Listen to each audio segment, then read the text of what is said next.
what it does. Straight away calling up the first topic and the first participant.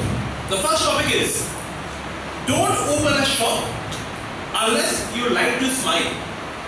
Don't open a shop unless you like to smile. Goes to Toastmaster Neha Singh. Put your hands up for her, please.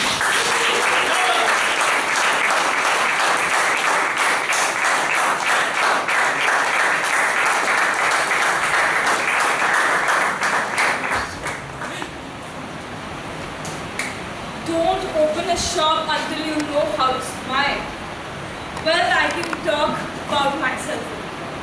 So, I have this very bad habit. I don't like when I'm looking at people, I don't really smile. Probably I'm like lost in my thoughts, or I just don't know to smile that much to people. And that trait of mine has cost me a lot in job interviews, dates, whatnot. So,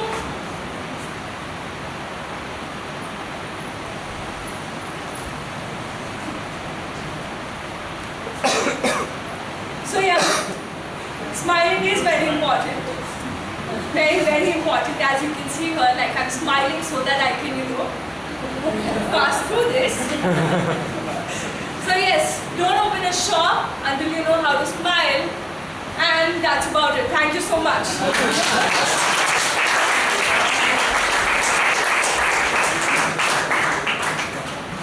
Okay, the next topic is very interesting.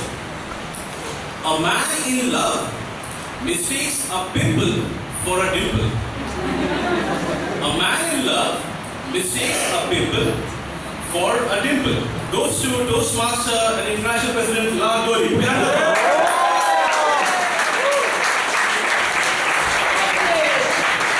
Mr. Topic Master, fellow Toastmasters, and most honored guests. A man in love sees a pimple as a dimple. Absolutely a man in love would see that, because a man in love sees no flaws in his woman. I was married for 20 years. Unfortunately, my husband passed away in 2014. And I'm not sure that my husband would have agreed with that statement. My husband was very good at seeing my flaws and commenting on them in a Toastmaster fashion. So he would acknowledge the flaw and give me recommendations for improvement. He was also known to be fairly critical in his evaluations, and in fact he went through what we called in our Toastmasters Club the terrible twos. Now, I don't know if your children go through the terrible twos in India, but in the United States, during the terrible twos, they don't know how to say yes, they only say no, right? Well, my husband decided that he was going to go through his terrible twos in Toastmasters, and when he evaluated speeches, he was critical, destructively critical in his evaluations. So he often evaluated me, and he would give me perhaps critical evaluations, but what I knew about my husband was that he loved me dearly, and that those critical evaluations were always in my best interest. So today, when I think about him, he probably would have seen the pimple and not the dimple, but it would have been to help me improve, as we all do in Toastmasters.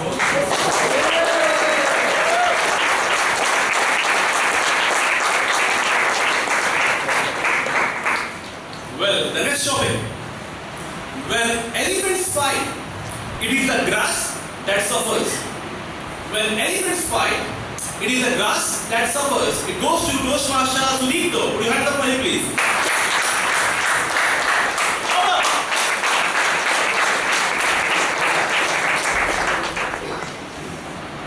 So earlier during the day, I had texted Karunakar to include me as part of the table topics. Now I realize why the age-old saying is that it's a sin to desire. So when elephants fight, so the connotation here is about two large elephants is a large probably the largest land animal, and when two of them get together in a tango, whether they fight, whether they dance, whether they make love, only one thing is possible, right? All the surroundings get destroyed. And to relate that to a present day happening today, we are seeing a full-fledged trade war between United States and China.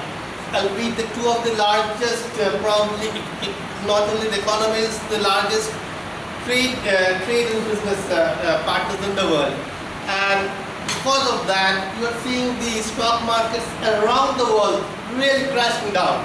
And that's because it's not that they would just get hurt. Because of that, all kinds of, the custom duties, WTO rules will come into effect, and it will be harder to do business for every other country, and that will be felt by every citizen of the whole world. So, yes, Mr. Topic Master, I do agree with you.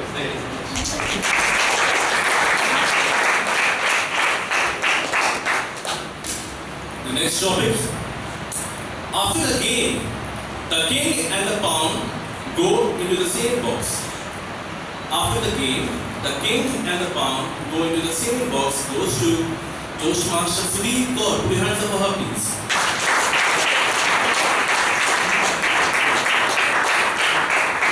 Okay, she's not around. The same topic goes to Toastmaster Deepa. Put your hands up for her.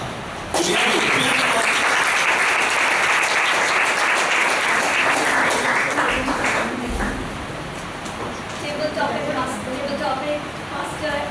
Dear members and guests, when the game is over, the king and the pawn go back to the same box.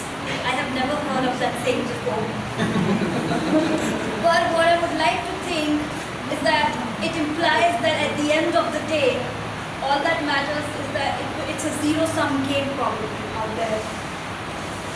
So we should do our best, have a very sporty spirit to life, but at the same time, we should realize that it is not a cutthroat competition out here. We can also care about each other and live in harmony and make this world a better place to live. Because probably we are going back, not probably, we are going back to the same earth that we came from. And like they say, right, whether you were born a king or whether you were born a pauper, you're going to go back in that same coffin, or you're going to get burned in that fire. So we should take a minute to realize how small and insignificant we are at the end of our lives, and always try to love each other. Thank you.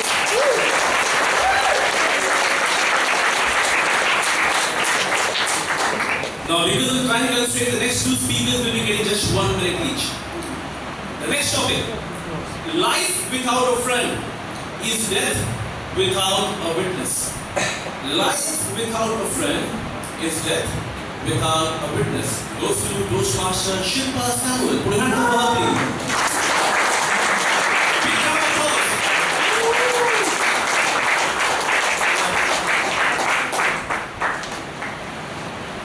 Okay, all I understood from that was life without a friend is not, It's death without a witness. it's death without a witness. So, I don't really understand the feeling. But I'm going to change my attitude and like the theme, and I'm going to just give it a shot, because I believe friends flavor our life. I mean, you can be anywhere. You can be in the most boring place at work, or your work can just be your drag. But if you have a bunch of friends who care about you, who you can go for that break with, laugh and share stories, I mean, you can have the time of your life. And work doesn't even matter. And for me, I am in a place of work which is not so interesting, but I'm just there because I want to develop my public speaking skills so that I can go and get a job that I really love. But right now, with my friends there, I can tell you that life is beautiful. So my future is beautiful too. Thank you.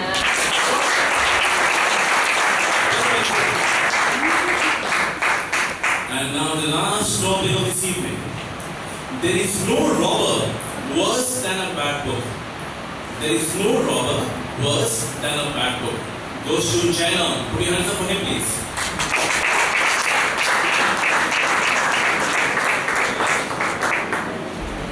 There is no robber worse than a bad book.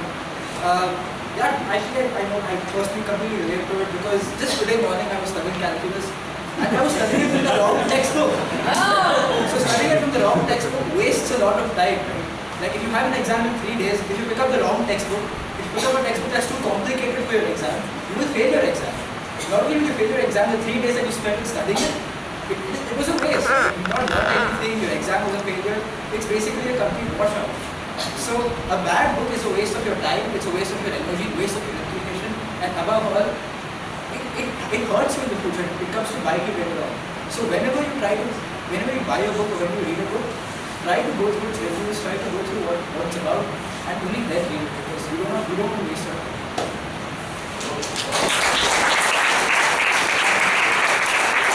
Thank you so much. A big round of applause for everybody here, please.